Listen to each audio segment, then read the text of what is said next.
દત્તક દીકરાએ ચોરીમાં પકડાતા પિતાને ઉતાર્યા મોતને ઘાટ। ઉધના વિસ્તારમાં આવેલા પટેલનગરમાં એક ચોંકાવનારી ઘટના પ્રકાશમાં આવી છે। પોતાના સંતાન ન હોવાથી દત્તક લીધેલા પુત્રએ જ પિતાની જેમ કાળજી રાખનાર વૃદ્ધનું ગળું દબાવી હત્યા કરી અને ઘરમાંથી 90,000 રૂપિયા ચોરી કરી નાસી ગયો હતો। આરોપીએ ચોરીના પૈસાથી ફ્લાઇટ મારફતે કોલકાતા જવાનું આયોજન કર્યું। ફ્લાઇટથી કોલકાતા પહોંચી પણ ગયો અને આખરે પોલીસે તેને સીસીટીવીના આધારે ઝડપી પાડ્યો હતો। ચોરી કરી હતી।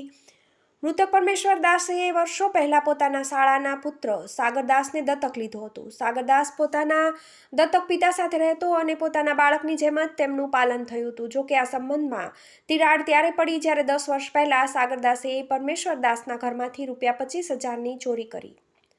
આ ઘટનાને કારણે પરમેશ્વર દાસે સાગરદાસને પરત મોકલી દીધો હતો। ફ્લાઇટમાં નાસી ગયો।